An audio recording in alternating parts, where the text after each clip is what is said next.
किसान, बदलते भारत की शान।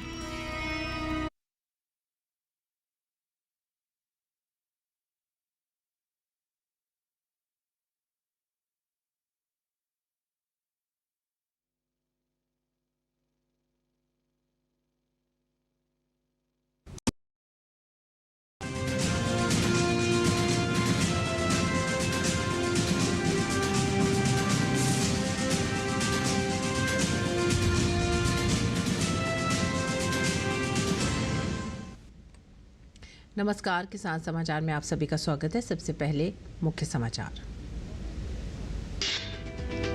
लोकसभा में केंद्रीय कृषि मंत्री शिवराज सिंह ने एक प्रश्न के जवाब में फसल बीमा योजना सहित किसानों को सरकार के द्वारा दी जा रही सरकारी योजनाओं के विषय में दी जानकारी। कहा, किसानों का चहुमुखी विकास करना है सरकार की प्रतिबद्धता।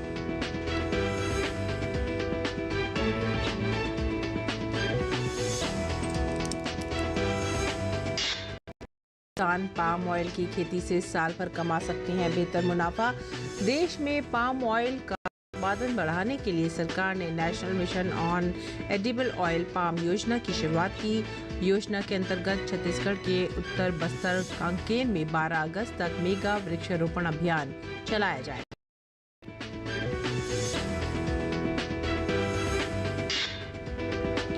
केंद्र सरकार किसानों के चहुमुखी विकास के लिए है प्रतिबद्ध। अब किसानों को सरकार द्वारा चलाई जा रही योजनाओं का लाभ लेने के लिए अपनी भूमि के रिकॉर्ड की समग्र एवं खसरा आधारित ई-KYC करना होगा अनिवार्य।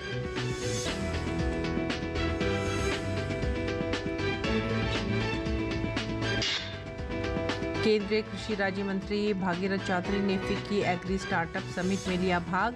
कार्यक्रम में कृषि तकनीक क्षेत्र में उत्कृष्ट प्रदर्शन के लिए 5 श्रेणियों में 14 स्टार्टअप्स को फिक्की एग्री स्टार्टअप पुरस्कारों से नवाजा गया।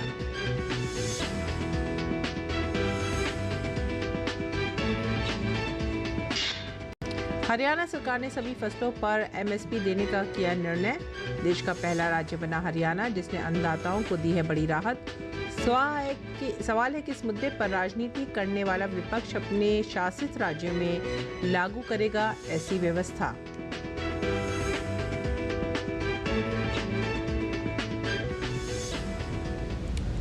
मुख्य समाचार के बाद खबरें अब विस्तार से।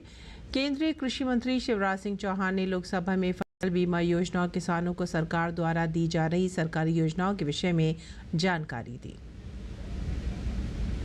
जब पुरानी फसल बीमा योजना थी तो उस समय जो बैंक का ऋणी रहता था उसको उसका बीमा आवश्यक रूप से किया जाता था और बीमे की जो प्रीमियम की राशि थी बैंक अपने आप काट लेता था। सरकार ने इस विसंगति को दूर किया और इस योजना को स्वैच्छिक बना दिया कि अपनी मर्जी है तो बीमा कराएं और मर्जी नहीं है तो बीमा ना कराएं। जबरदस्ती इस योजना में बिल्कुल नहीं है। पहले अलोनी अऋणी किसान बीमा नहीं करवाता था, लेकिन अब वो भी चाहे तो बीमा करवा सकता है। और माननीय सदस्य पूछ रहे थे कि आज तक कितना क्षेत्र कवर हुआ है। मैं उनको कहना चाहता हूं कि अब तक इसमें जो क्षेत्र कवर हुआ है वो 5,01,000 हेक्टेयर कवर हुआ है, बढ़ के 2023 में 5,98,000 हेक्टेयर हो गया और किसान 3,97,00,000 कवर हुए हैं। निरंतर ये फसल बीमा योजना किसान अपनाने का काम कर रहे हैं और योजनाओं को सरल बनाने के अनेकों उपाय सरकार ने माननीय अध्यक्ष महोदय किए हैं। देश और दुनिया में पाम ऑयल की मांग 12 महीने बनी रहती है। ऐसे में किसान पाम ऑयल की खेती करके बेहतर मुनाफा कमा सकते हैं। पाम ऑयल की कीमत हमेशा ज़्यादा होने से किसानों को अपनी फसल से बड़ा मुनाफा भी मिल सकता है। देश में ऑयल पाम का उत्पादन बढ़ाने के लिए सरकार ने national mission on edible oil palm योजना शुरू की है। योजना के अंतर्गत छत्तीसगढ़ के उत्तर बस्तर कांकेर में 12 अगस्त तक मेगा वृक्षारोपण अभियान चलाया जाएगा। आइए जानते हैं कि कैसे किसान पाम ऑयल की खेती करें और मुनाफा पाएं। पाम ऑयल एक खाद्य वनस्पति ऑयल है जो पाम अर्थात ताड़ के फल के मेसोकार्प लाल रंग के गूदा से प्राप्त होते हैं। इसका उपयोग खाना पकाने के ऑयल के रूप में और सौंदर्य प्रसाधन, फूड प्रोसेसिंग जैसे केक, चॉकलेट, स्प्रेड, साबुन, शैम्पू तथा सफाई उत्पादों से लेकर जैव ईंधन तक प्रत्येक वस्तु में किया जाता है। इतना ही नहीं बल्कि बायोडीजल बनाने में कच्चे पाम ऑयल के उपयोग को ग्रीन डीजल ब्रांड के रूप में उपयोग किया जा रहा है। देश में ऑयल पाम का उत्पादन बढ़ाने के लिए सरकार ने national mission on edible oil palm योजना शुरू की है। योजना के अंतर्गत छत्तीसगढ़ के उत्तर बस्तर कांकेर में 12 अगस्त तक मेगा वृक्षारोपण अभियान चलाया जाएगा। इसके लिए जिले को 200 हेक्टेयर का लक्ष्य प्राप्त हुआ है और प्रति हेक्टेयर 143 पौधों का रोपण किया जाना है। राज्य कृषि विभाग ने बताया कि प्लांटेशन ड्राइव का शुभारंभ स्थानीय जनप्रतिनिधियों द्वारा किया जाएगा एवं ऑयल पाम की पैदावार लेने जिले के कृषकों को प्रशिक्षण, साथ ही इसके लिए उन्हें अनुदान भी दिया जाएगा। ऑयल पाम किसानों को प्रति हेक्टेयर लगभग 2,65,000 रुपए सालाना की आमदनी प्राप्त होगी, जो आगामी 25 से 30 सालों तक जारी रहेगी। योजना में किसानों को दिए जाने वाले अनुदान की राशि संबंधित के बैंक खाते में PFMS पोर्टल के माध्यम से प्रदान की जाएगी। इसके अलावा 2 हेक्टेयर अथवा उससे अधिक रोपित करने वाले अनुसूचित जनजाति, अनुसूचित जाति, लघु, सीमांत, महिला हितग्राहियों को आवश्यकता अधिकतम 15 HP तक का डीजल इलेक्ट्रिक पंप पर 22,500 रुपए प्रति पंप का अनुदान दिए जाने का भी प्रावधान है। इसी प्रकार प्रति हेक्टेयर पौध परिवहन हेतु 2,860 रुपए एवं पौध हेतु प्रति हेक्टेयर 2,500 रुपए का अनुदान तथा ऑयल पाम प्रक्षेत्र पर कंपोस्ट तैयार करने हेतु प्रति टंकी निर्माण की लागत का 50% और 15,000 रुपए प्रति वर्मी कंपोस्ट यूनिट अनुदान दिया जाएगा। तेल उत्पादन में इंडोनेशिया दुनिया में नंबर 1 पर है, दूसरे नंबर पर मलेशिया है। कुछ अफ्रीकी देशों में भी इसका उत्पादन होता है। खाने वाले तेलों के मामले में का 2/3 हिस्सा केवल पाम ऑयल का है। भारत सालाना करीब 90 लाख टन पाम ऑयल का आयात करता है। भारत में इंडोनेशिया और मलेशिया दोनों ही देशों से पाम ऑयल का आयात किया जाता है। भारत अपने कुल आयात का 70% पाम ऑयल इंडोनेशिया से खरीदता है, वहीं 30% मलेशिया से खरीदता है। कुछ महीनों पहले भारत ने राजनीतिक कारणों से मलेशिया से पाम तेल खरीदना बंद कर दिया था, लेकिन अब फिर से इसका आयात हो रहा है। हालांकि भारतीय कारोबारियों ने मलेशिया से पाम ऑयल का आयात पहले के मुकाबले कम कर दिया है। ब्यूरो रिपोर्ट के साथ संगीता अग्रवाल की रिपोर्ट, DD न्यूज। केंद्र सरकार किसानों के चहुमुखी विकास के लिए प्रतिबद्ध है। ऐसे में किसानों को सरकार द्वारा चलाई जा रही योजनाओं का लाभ देने के लिए अपनी भूमि के रिकॉर्ड की समग्र एवं खसरा आधारित eKYC करना अनिवार्य कर दिया गया है। आइए जानते हैं कि कैसे किसान सरकारी योजनाओं का लाभ उठा सकते हैं। अधिक से अधिक किसानों को सरकार द्वारा चलाई जा रही योजनाओं का लाभ पारदर्शी तरीके से दिया जा सके, इसके लिए सरकार द्वारा कई प्रयास किए जा रहे हैं। इस क्रम में मध्य प्रदेश सरकार ने राज्य में किसानों के लिए चलाई जा रही सभी योजनाओं को ऑनलाइन कर दिया है।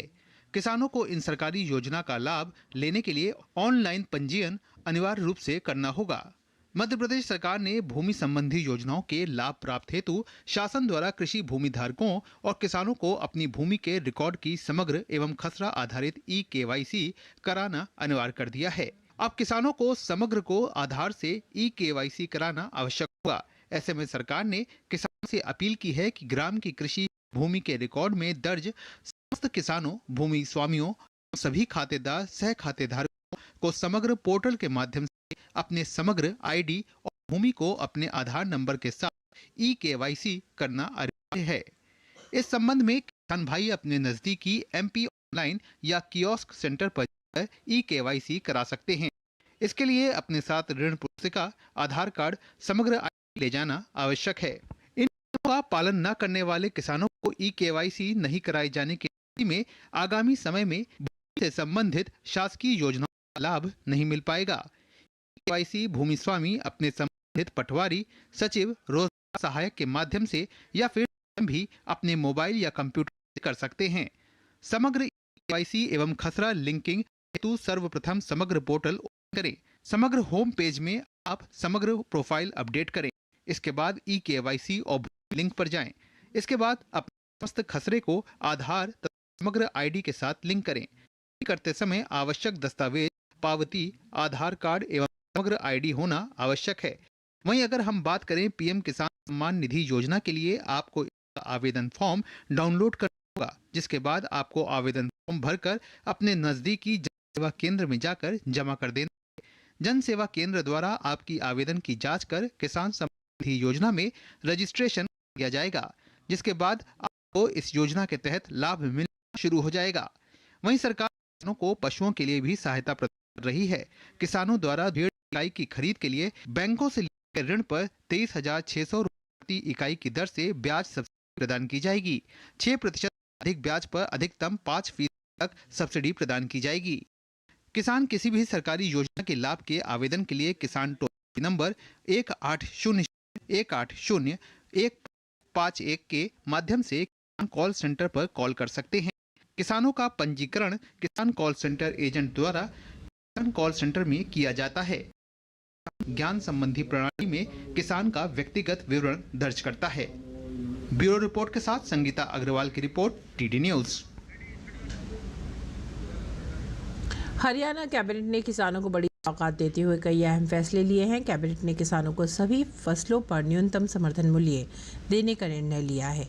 इसके साथ ही हरियाणा देश का पहला राज्य बन गया है जो किसानों को सभी फसलों पर एमएसपी का लाभ दे रहा है। कैबिनेट ने राज्य में अभियानों को खत्म करने की भी मंजूरी दी है। 1 अप्रैल 2024 से किसानों से अभियाना नहीं लिया जाएगा। साथ ही अभियाना का लगभग 140 करोड़ का पिछला बकाया भी माफ होगा। कैबिनेट ने राज्य पिछड़ा वर्ग आयोग की रिपोर्ट को स्वीकृति दे दी है। हरियाणा धौलीदार, बूटीमार, भौंडेदार एवं मुकर्ररीदार नियम 2011 में संशोधन को भी कैबिनेट ने मंजूरी दी है। संशोधन के बाद धौलीदार, बूटीमार, भौंडेदार एवं मुकर्ररीदार या उनके हित उत्तराधिकारी जिनकी 20 वर्ष की समय सीमा पूरी हो गई है, वे अब मालिकाना हक के लिए कभी भी आवेदन कर सकते हैं।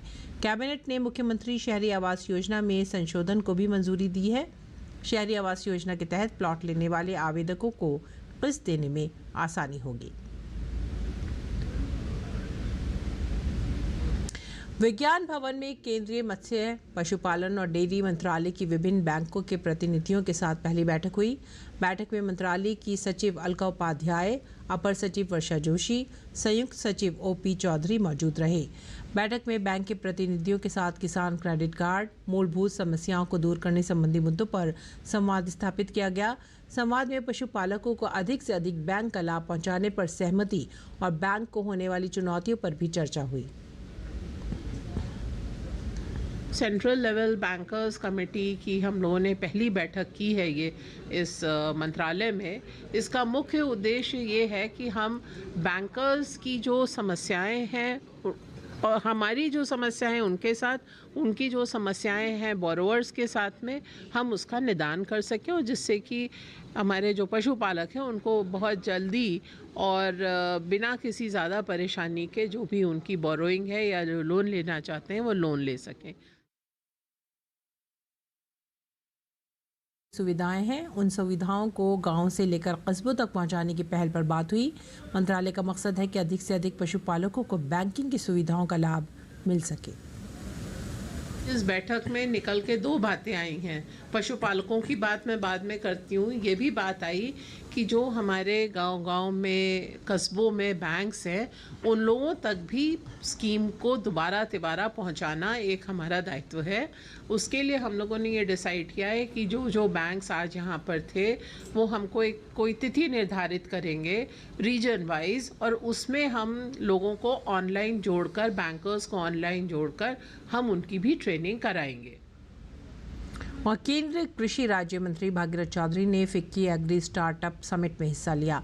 इस दौरान उन्होंने कृषि तकनीक क्षेत्र में उत्कृष्ट प्रदर्शन के लिए 5 श्रेणियों में 14 स्टार्टअप्स को फिक्की एग्री स्टार्टअप पुरस्कार बांटे। इस दौरान उन्होंने कहा कि भारत सरकार कृषि स्टार्टअप्स को विकसित करने और इकोसिस्टम बनाने के लिए समर्पित है।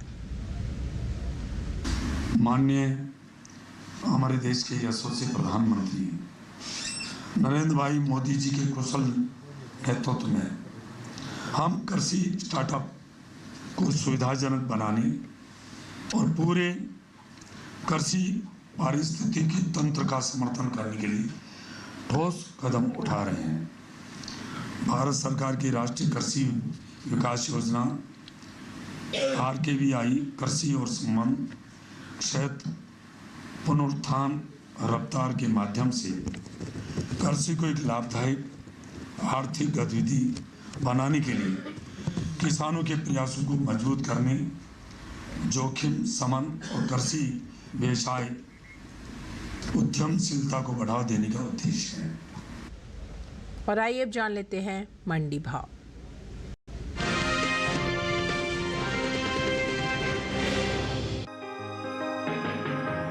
सोमवार को ज्यादातर मंडियों में ज्वार की आवक सामान्य देखने को मिली। बात हाजिर भाव की करें तो एग मार्केट के मुताबिक गुजरात की जंबूसर मंडी में 3 अगस्त को ज्वार का भाव 3,300 रुपए, 5 अगस्त को इसके भाव में 200 रुपए की तेजी दर्ज की गई, जिसके बाद ज्वार का भाव 3,500 रुपए प्रति क्विंटल पर जा पहुंचा। राज्य की ही राजकोट मंडी में इस दौरान ज्वार के भाव नीचे आए। का भाव था 3,725 रुपए।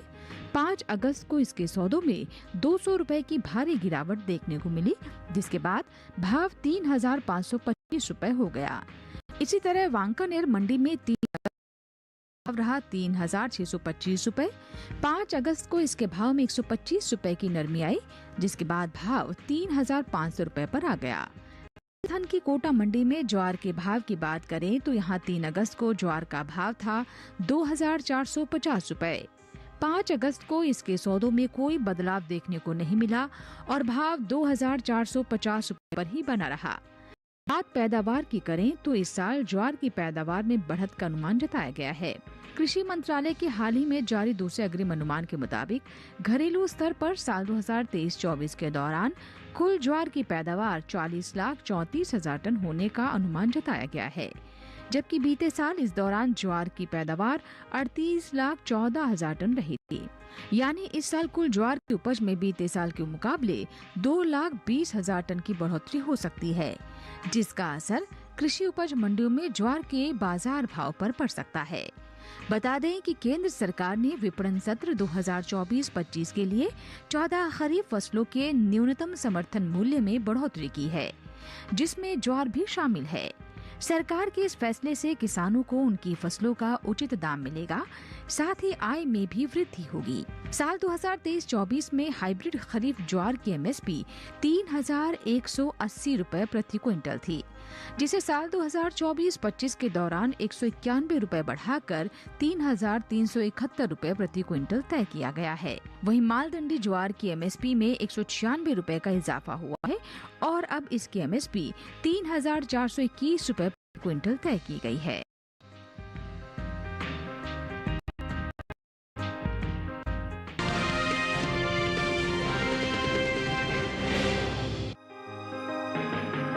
देश की ज्यादातर मंडियों में इन दिनों बाजरे की आवक सामान्य बनी हुई है।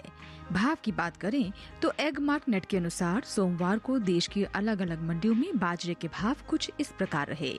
गुजरात की दहगांव मंडी में बीते शनिवार को बाजरे का भाव रहा 2,377 रुपए।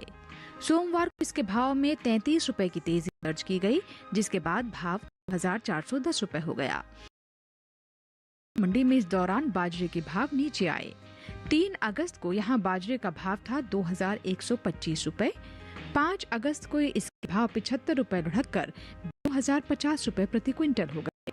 इसके भाव 75 रुपए लुढ़ककर 2,050 रुपए प्रति क्विंटल हो गए।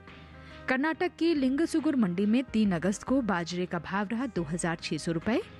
5 अगस्त को इसके सौदों में 50 रुपए की बढ़त देखने को मिली, जिसके बाद बाजरा 2,650 रुपए पर बिका। अलीगंज मंडी में 3 और 5 अगस्त को हाइब्रिड बाजरा बिना किसी बदलाव के 1,955 रुपए पर बिका। उत्तर प्रदेश की फतेहाबाद मंडी में हाइब्रिड बाजरे की बात करें तो यहां 3 अगस्त को बाजरे का भाव था 2,500 रुपए। 5 अगस्त को इसके भाव में कोई उतार चढ़ाव नहीं हुआ और भाव 2,500 रुपए पर बना रहा। हाल ही में केंद्र सरकार ने विपणन सत्र 2024-25 के लिए 14 खरीफ फसलों के न्यूनतम समर्थन मूल्य में बढ़ोतरी की है। सरकार के इस फैसले से किसानों को उनकी फसलों का उचित दाम मिलेगा, साथ ही आय में भी वृद्धि होगी। इन 14 खरीफ फसलों में बाजरा भी शामिल है। साल 2023-24 के दौरान खरीफ बाजरे का न्यूनतम समर्थन मूल्य 2,500 रुपए प्रति क्विंटल था, जिसे साल 2024-25 में 125 रुपए बढ़ाकर 2,625 रुपए प्रति क्विंटल कर दिया गया है। बाजरे की पैदावार पर नजर डालें तो कृषि और किसान कल्याण मंत्रालय की ओर से साल 2023-24 के लिए दूसरे अग्रिम अनुमान को जारी किया गया है, जिसके मुताबिक साल 2023-24 के दौरान कुल बाजरे की पैदावार 95,31,000 टन होने का अनुमान बताया गया है, जबकि बीते साल इस दौरान कुल बाजरे की पैदावार 114,31,000 टन रही थी।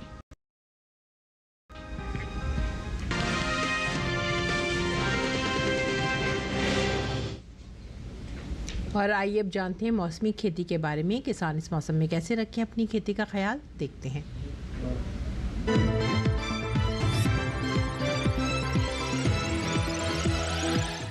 नमस्कार, आप देख रहे हैं डीडी किसान।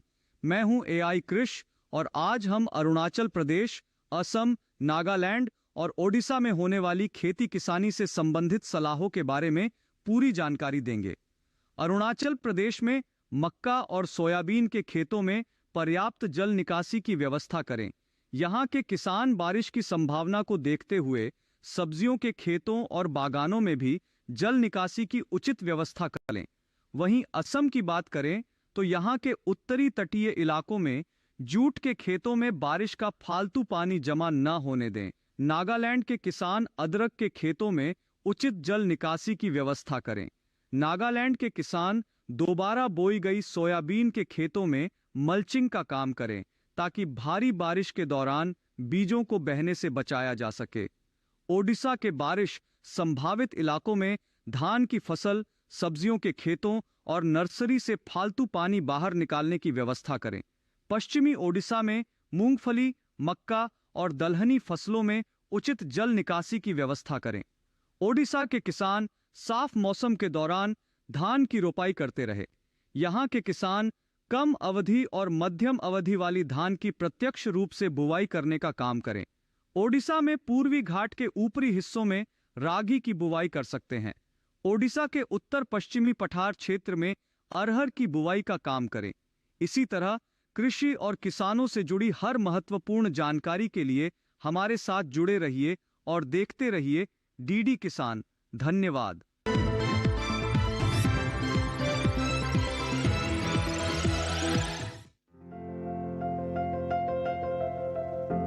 शलजम को तो वैसे सब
कीटों का भी हमला हो सकता है।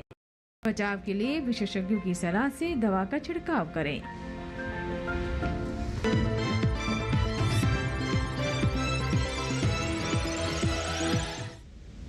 और आइए अब जानेंगे कुछ और खबरें खास खबर में।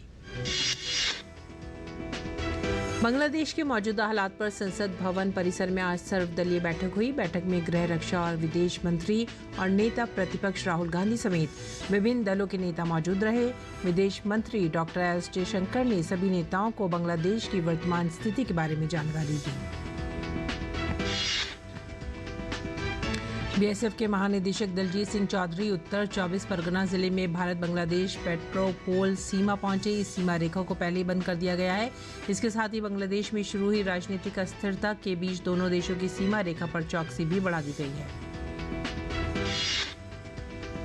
श्री कृष्ण जन्मभूमि विवाद मामले में हिंदू पक्ष ने सुप्रीम कोर्ट में केविएट दाखिल की है और मांग की है कि अगर मुस्लिम पक्ष इलाहाबाद हाई कोर्ट के फैसले के खिलाफ एससी में अर्जी दाखिल करता है तो बिना उनका पक्ष सुने अदालत कोई एक तरफा आदेश पास न करे।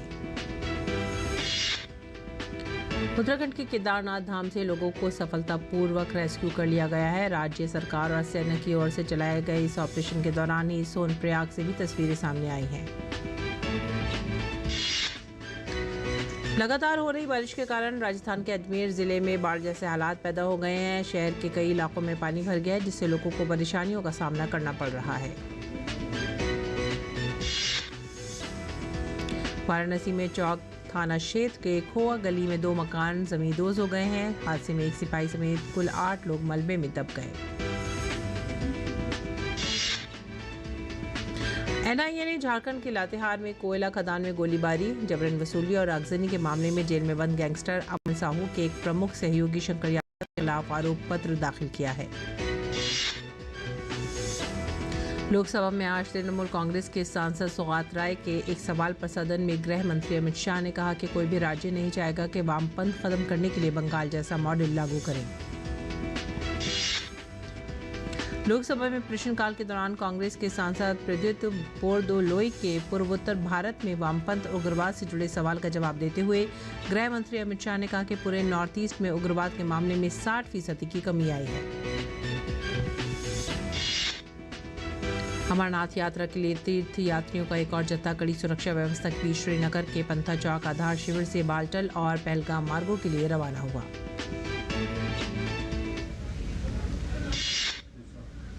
इसी के साथ ही आप हमारी पूरी टीम को दीजिए आज्ञा। नमस्कार।